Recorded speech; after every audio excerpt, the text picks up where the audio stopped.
today's practical is reversible cell injury and degeneration. What is cell injury? If the cells fail to adapt under stress, they undergo certain changes that called as cell injury, and cell injury can be reversible or irreversible. We will discuss on reversible cell injury. If affected cells may recover from injury, then it called as a reversible cell injury, or the affected cells may die after cell injury, then it calls as irreversible cell injury.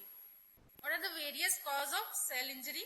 Most common cause of cell injury is oxygen deprivation, that is anoxia, and then physical agent, chemical agents, infectious agent, immunological reaction, genetic defect, or nutritional imbalances.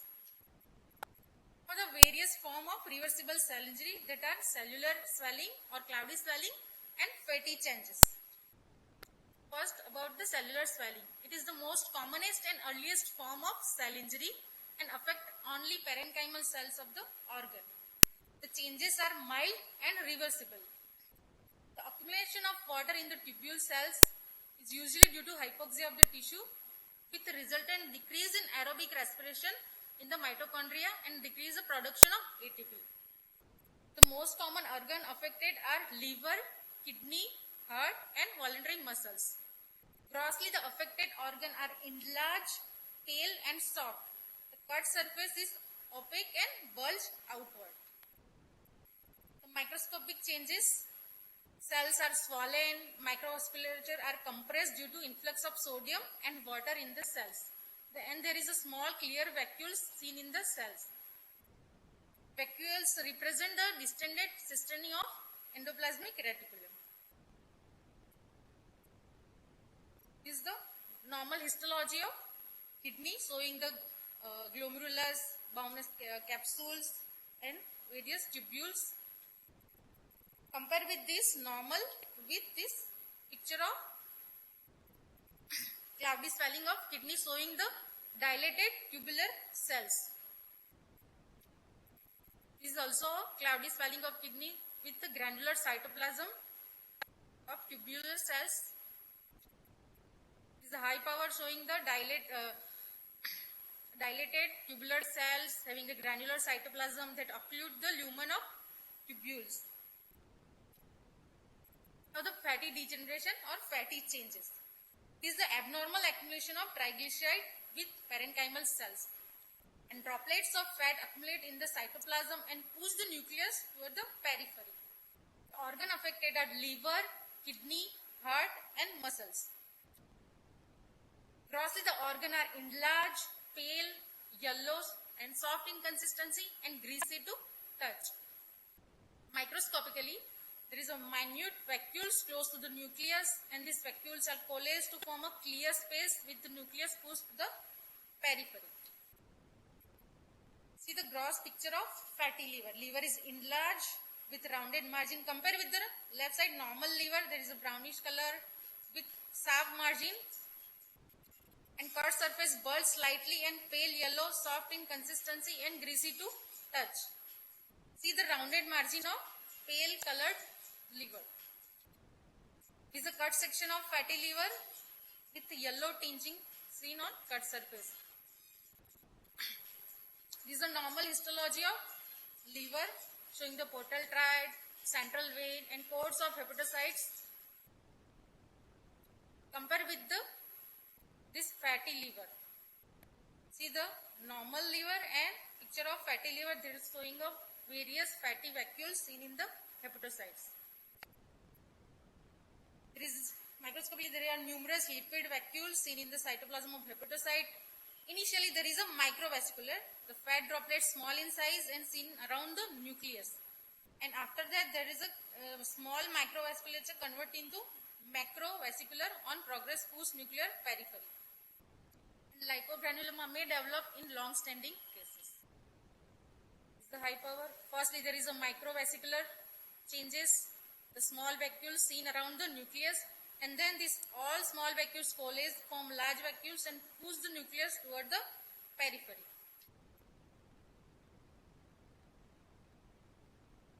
It is recognized by the H stain because it is soluble in solvent like alcohol and xylene, because of which paraffin section fat globules appear as an empty space in He section. And special stain for fat are Sudan black or oil red O. It's also high power of fatty change. There is a peripheral nuclear scene. Special stain for fat is oil red O. This is a section of oil red O staining showing the red colored fat tissue. Now the various form of degeneration can be hyaline degeneration, mucoid degeneration and calcification. Mucoid degeneration, mucin is secreted by mucus secreting glands. It is produced by epithelial cells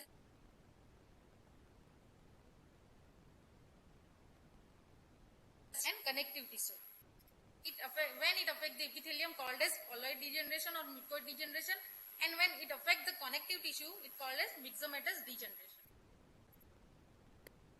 Epithelial mucin, example are mucin secreting tumor of ovary, GIT and mucosal of gallbladder, etc. And connective tissue mucin are myxoma and myxedema. This is a picture of ovarian mucinous neoplasm. There is a viscous mucin filled cyst are present.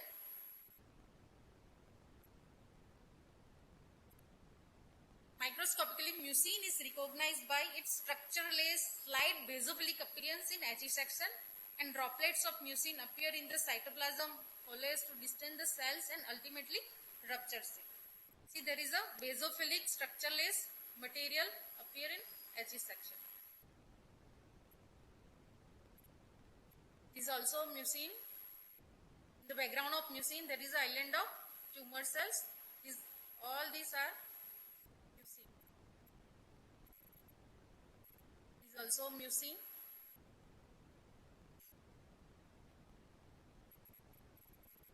Special stain for mucin.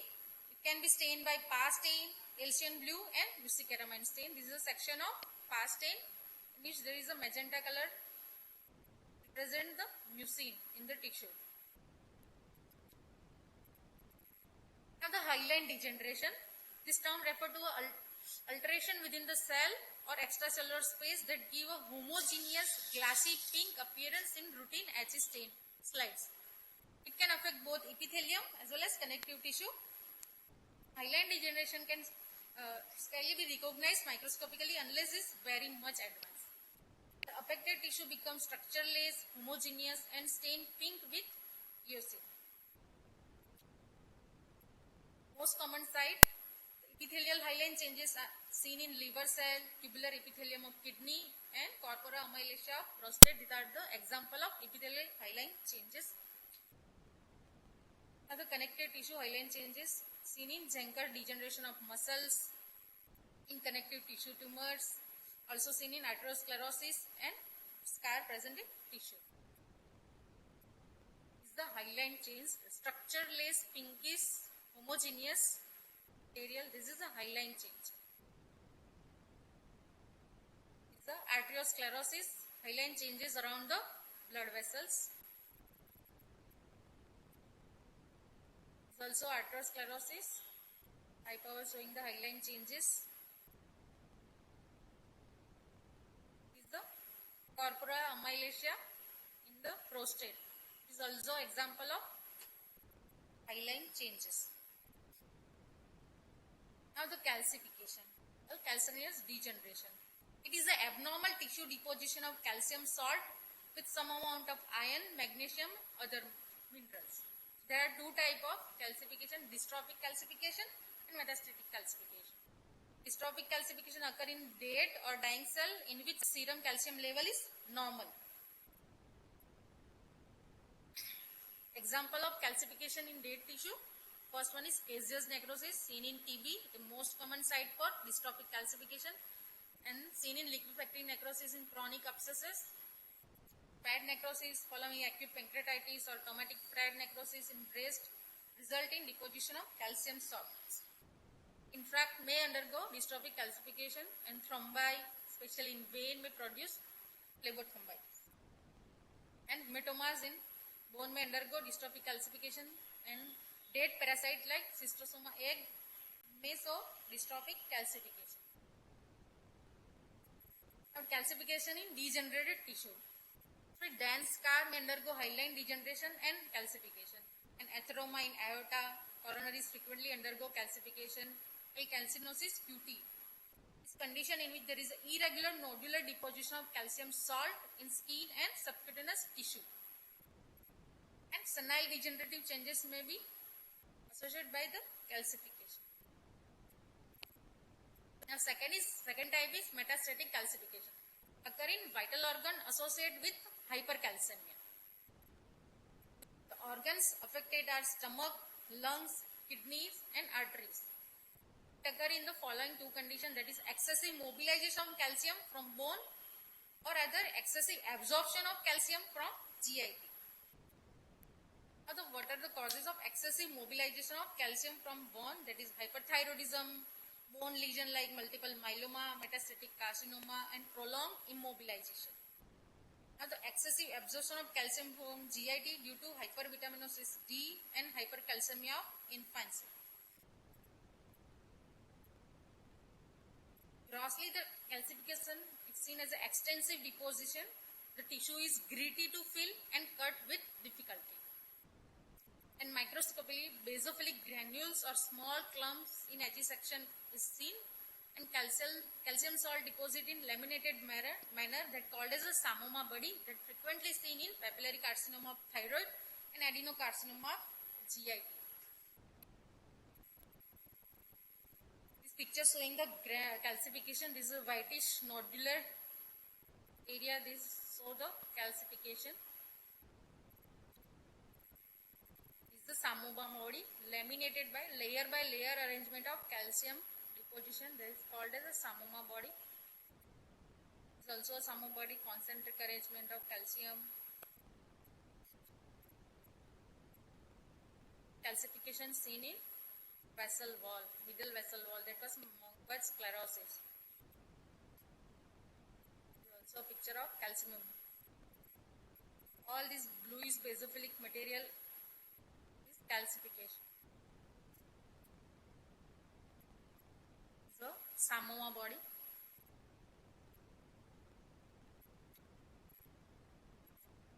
Various pigments. Pigments can be endogenous, exogenous, or can be due to artifact. Endogenous pigment that can be hematogenous, which include hemosiderin, hemoglobin, bile pigments, and porphyrin. And non-hematogenous pigments are melanin and lipofuscin. And minerals that includes calcium, copper, and uric acid. Artifact pigment can be due to formalin, mercury, chromic oxide, and due to malaria. Exogenous pigment due to tattoo, carbon particles, silica, asbestos, lead, etc. Now, the anthracotic pigments. It is due to inhaled carbon particle picked up by the macrophage in regional area that called as anthracosis.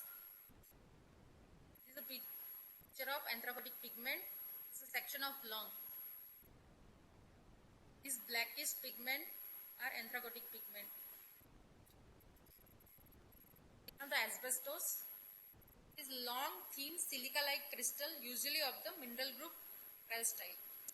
In tissue, these crystals are highly irritative and highly fibrogenic. The fiber become coated with the protein, iron, calcium matrix.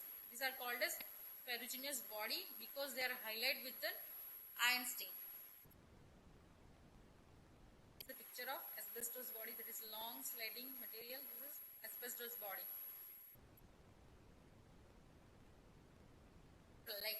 Lipochrome or lipofuscin pigment. It is a breakdown product within cell from oxidation of lipids and lipoprotein. It is also called as wear and tear pigment. Most commonly seen in heart, liver, CNS, and adrenal cortex. And stained by Sudan black D stain. Section of heart showing the bipolar arrangement of lipofuscin pigment. This is a golden brown color pigmentation. This is lipochrome pigment. Section of liver showing the lipochrome pigment.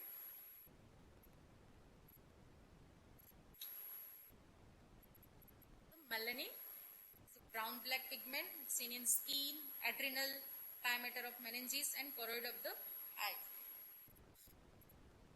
Section of skin showing the melanin pigment. Melanin pigment stained by the Fontana-Maison stain. This is a section of Fontana-Maison stain. This is a blackish colored, dark blue color stain with Fontana-Maison stain. Showing the melanin pigment. The hemosiderin. Hemosiderin pigment is golden yellow to brown colored, derived from the background of hemoglobin and stained with the pearl stain. It's seen in excessive destruction of RBC, that seen in sickle cell anemia, thalassemia and spherocytic anemia. Also seen in systemic overload due to primary causes. This is the section of liver showing the hemosiderin pigment. Golden brown colored pigment are hemosiderin pigment.